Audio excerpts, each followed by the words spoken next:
We're back at Loton Park, where the pre-71 classic racing car class is always well supported. Roy Fellow's Lotus 61 twin cam grabs a strong third place. Now here's a real blast from the Hillclimb past. Brian Eccles finished second overall in the 1967 British Championship in this Brabham Buick. Now Simon Durling takes an early lead in the car, only to spin at fallow and leave the door open for rival Richard Jones. Jones too spun his Brabham BDA first time up, but the new Shelsley record holder bounces back to snatch the win from Durling on his second run. Back with the modern cars, we're in the ultra-competitive 1600cc class. Just over a second covers the top four runners, and in fifth place after the first runs is James Blackmore. Taking a big chunk of the inside bank at keepers on his second run, this is a determined effort. Straight lining the kink as much as possible, Blackmore dives into fallow on the limit, and pulling back a place from Nev Rollison, he grabs fourth in this 13-car class. OMS constructor Steve Owen has brought one of his popular space frame Hornet models to Loton. Like most cars in this class, it's powered by a 1600cc Suzuki Hayabusa motorcycle engine.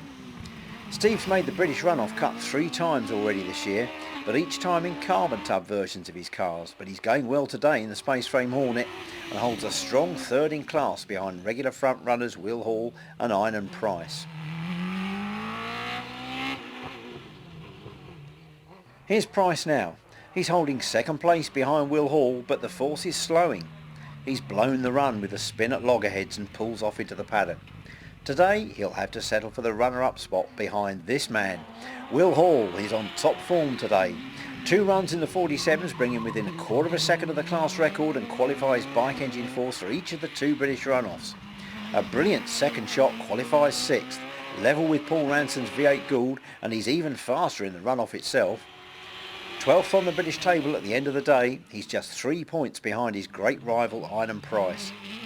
Few would bet against either of them making the top 10 by the end of the year. Into the 2 litres, and Roger Fleetwood tours in after a problem with the supercharged DJ Firehawk. Roger's having a laid-back season this year alongside his sons Adam, twice British champion, and Todd, who's sharing the car today and of whom we'll be seeing more later. Computer specialist Tony Hunt began hill climbing in one of John Corbyn's 600cc Jedis, then moved up the scale to this Bill Chaplin built Force. Once normally aspirated, it's now one of the increasing number of bike engine cars running a supercharger in the 2 litre class. Here's the first of the 2 litre Dalaras. Andrew Platt locks up into triangle in one of the first of the late model F3 Dallara chassis to appear on the hills, a car that was originally run by Alan Warburton and Martin Groves. A former British sprint competitor, Andrew won 2 rounds on the flat before concentrating on hill climbing. He's qualified for 3 British runoffs already this year, but he'll need to find a bit more pace to make the cut today. He's 5th in class at the moment, and with a slower second run he'll have to settle for that. We don't see too much of Chris Gill on the hills these days, but when we do it's usually pretty spectacular. Trevor Willis gained much of his formidable reputation in this very same OMS chassis, and Gill is trying hard to follow in his footsteps. This is a typical press-on run from the Guernsey expatriate. He's lying second after the first runs behind Class Supremo Paul Hames, but it won't last. This is why. The Fleetwood Firehawk is back in action with Todd at the wheel. Double British champion Adam Fleetwood's younger brother is clearly out of the same mould. Recovering like a flash from a lurid moment at keepers, he powers out of the bend, picking up the Firehawk and almost throwing the car at Cedar Straight. The dust flies as Fleetwood shortcuts the kink and breaks smoothly into fallow. 4th after the first runs, this 10/10 reply leapfrogs Gill and Hames to take the class lead. So what can Hames do about that? The answer is very little. After having his 2 litre record blitzed by Adam Fleetwood at the April Loton, he now faces being beaten again by his younger brother. Hames' one consolation is that Todd isn't registered for the British Championship, so at least Paul gets the Dallara into the runoff each time. With 4 more points on the board, a relieved Hames is still in the Championship top 10. Here's Alistair Crawford's bid to qualify for the second runoff in his Gould GR37. He's made the cut 3 times already this year at Barben and Gerston Down and got in the points each time in a car that's relatively old technology compared with the opposition. This is the very first carbon tub Gould to be built. It's the chassis that took David Grace to 3 successive British titles in the 90s, but despite a determined second run, Alistair just misses the cut. Along with several drivers at Loton today, Gould V6 drivers Mark Coley and brother Andy are experimenting with a new paddle gear shift system, and the move seems to have paid off. Both drivers made the cut for the opening runoff, but Andy missed out in the afternoon when teething problems struck the new system. Here's Mark, who managed to qualify the car in 9th place, although he finished just out of the points. Rob Turnbull is the most experienced driver in British hill climbing. He scored his first championship points in 1985 with the Brabham BT35 and finished in the top 10 the following year. 34 years later, he's driving a 650 horsepower Gould Cosworth, and he's made the cut several times this year, but a series of problems have dogged his progress, and today he fails to qualify. But Paul Ranson did qualify, and for each of the two runoffs, although on a tie-break with Will Hall in the afternoon. Ranson and co-driver Martin Groves are still not entirely happy with their new paddle shift system, and there were a couple of other issues with the car, so Paul was only able to chalk up a couple of 7th place finishes. Oliver Tomlin was another driver trying out the new paddle shift. He was also driving with his eyes propped open with matchsticks, having become a father just a week ago. Despite the lack of sleep, he got the Pilbeam Judd into the opening runoff, although perhaps understandably, he didn't go quite fast enough to get into the points.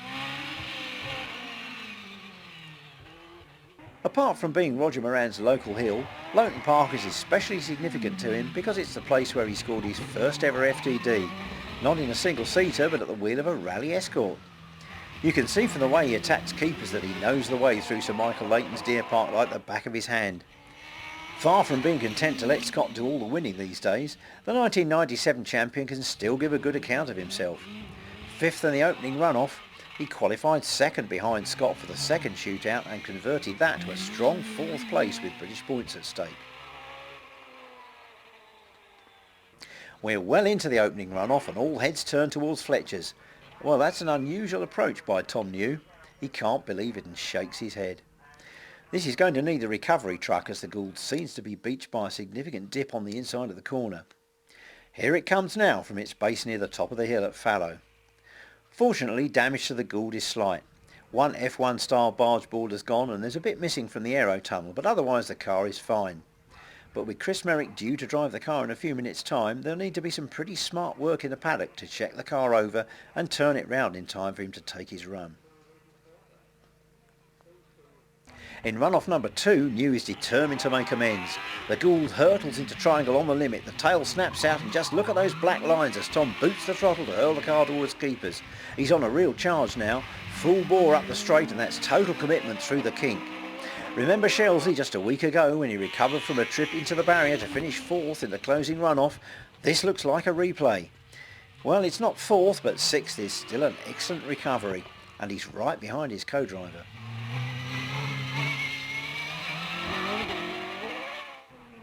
Now, can Derek Young recover from his recent spate of mechanical problems and work his way back up the leaderboard? After his biofuel Gould missed out on the second runoff at Shelsley, Tom New closed to within a single point on the series table. So with Tom missing around today, Young needs 2 solid scores to widen the gap. Well, he might have hoped for better than 6th and 8th place finishes, but at least the car didn't let him down and he stretches the gap to 4 points. Let's rewind now to the opening runoff, and after a hasty repair work to the Gould in the paddock, Chris Merrick leaves the line. Remember, he's yet to win a British runoff, though he has won at Loton in minor events, and after qualifying a fine 3rd behind Martin Groves and Trevor Willis but ahead of Scott Moran, this must be as good a chance as he's had. He's attacking Cedar Straight as hard as possible. Sparks fly from the skid blocks as the Gould bottoms out through the kink and Merrick's into the fallow braking area at around 140 miles an hour. This run looks quicker than his qualifier, but Moran has already set a storming 44.72 on the previous run, and that's a stiff target. Groves and Willis find more too, so 45.58 is 4th place, but still a personal best for Merrick. It's the final runoff of the day. With 3 cars to run, the target is Roger Moran's 45.95. In the first runoff, despite running a pair of rear tyres well past the sell-by date, Trevor Willis set a personal Loton best to run 3rd behind Groves and Moran. Now after bolting on a new pair, he's flying again, but today's secret weapon is a new paddle gear shift. Now all the top runners are equipped with the latest tweak for 2009. Will it pay off for Willis? Loton's a technical hill, but you need power too. Can Trevor use the sheer drivability of his OMS Power Tech to overcome his major disadvantage over the Big Two? Well, with 45.42 he takes the lead. Now it's Martin Groves. Despite qualifying top for the first runoff, he lost out to his rival once again as Scott Moran took his fourth successive win. Groves is really pushing hard in this final shootout and the Gould V8 is right on the ragged edge. He's quickest so far to the split at Triangle. The 3 times champion is on the back foot and trying everything to put a stop to Moran's run of success. Unleashing all the Nicholson McLaren V8's 640 horsepower up Cedar Straight, Groves breaks deep into fallow from almost 140 miles an hour.